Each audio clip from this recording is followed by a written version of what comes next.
Dams have enabled humans to harvest the power of rivers.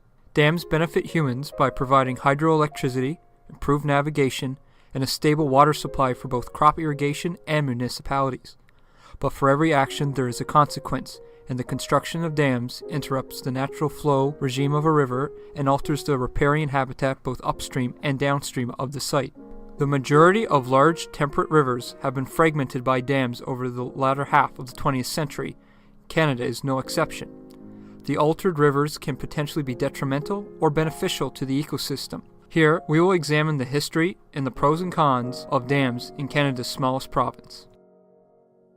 Dams hold both an instrumental and cultural significance to islanders. The Acadian settlers first constructed small dam-like structures called dikes throughout the 17th and 18th century to drain wetlands for farming. As the 18th century progressed into the 19th, rivers were harnessed to power sawmills, gristmills, and wool mills. Hundreds of small dams were constructed during this time. Very few dams provided hydroelectricity to the island's communities, but Knox Dam provided the town of Montague with electricity until 1956. Well, there's two types of dams. One is for mills and all that sort of thing, but there are also smaller dams at one time that were used for floating lumber down the rivers. Angus McLean told me and showed me some of his on his place years ago. And what they did is they put a series of dams in, and these huge logs that even oxen couldn't haul. They'd float them as far as the next dam, breach it, and then plug it again and keep going. And that's the way they got this heavy. As the 20th century came to a close, dams were no longer needed to power the island, as the province's electrical grid was now fully integrated with the mainland. Dam maintenance fell to the wayside, and many of the dams either became decommissioned or were restored by their communities to preserve local history. Dams are well known for impairing the migration of fish moving up and down river. The standard practice here on PEI is when a dam structure goes in, generally a fish ladder goes in tandem with it. The problem with standard fish ladders is depending on your slope, you're going to exclude some species of fish. Salmon, brook trout, rainbow trout have no problem getting up fish ladders. You run into troubles when you get into smaller species like smelt and gaspereau that are trying to travel upstream. While obstructing fish migration is a problem, where a dam is situated along the course of a river can change how much of an impact the obstruction has on the river. The issue of dams is very, very complex because you hear so many people saying the dams at the head of tide are the ones that are the problems because if there's a blockage, they'll block all these different species of anadromous fish from going up.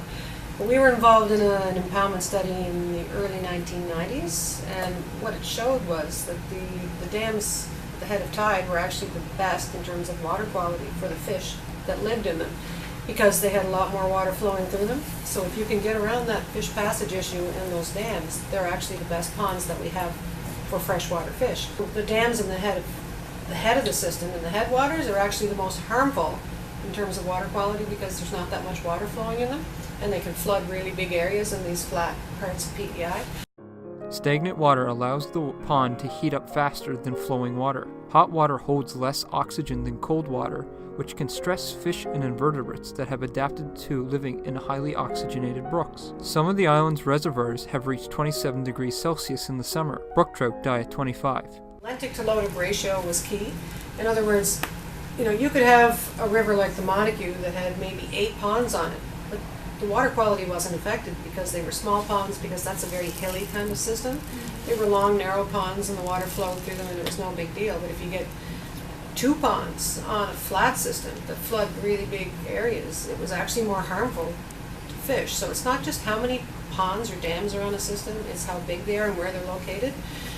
And if you've got greater than a 3-to-1 ratio of lentic, which is the flooded, to the lotic, which is flowing, we found all kinds of problems with water quality. Dams don't just cause doom and gloom wherever they're constructed. Sometimes they can be helpful. This is Jonathan Platts. He works for Ducks Unlimited, and he's here to tell us about the benefits of dams. We first seen the pond, it was actually a fraction of the size and much shallower because the breach was small. Well, our goals were quite simple. Basically waterfowl production.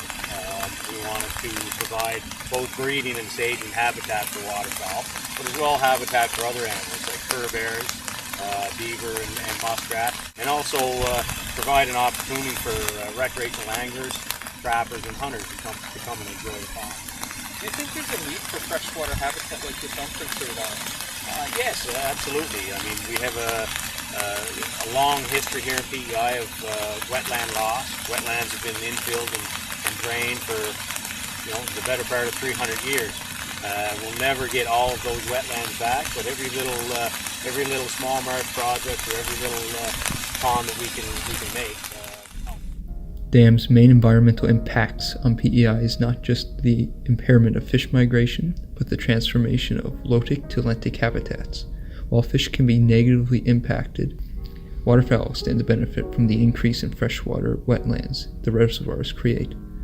Despite the controversy that surrounds dams, they continue to hold a sentimental value to many of the island's communities.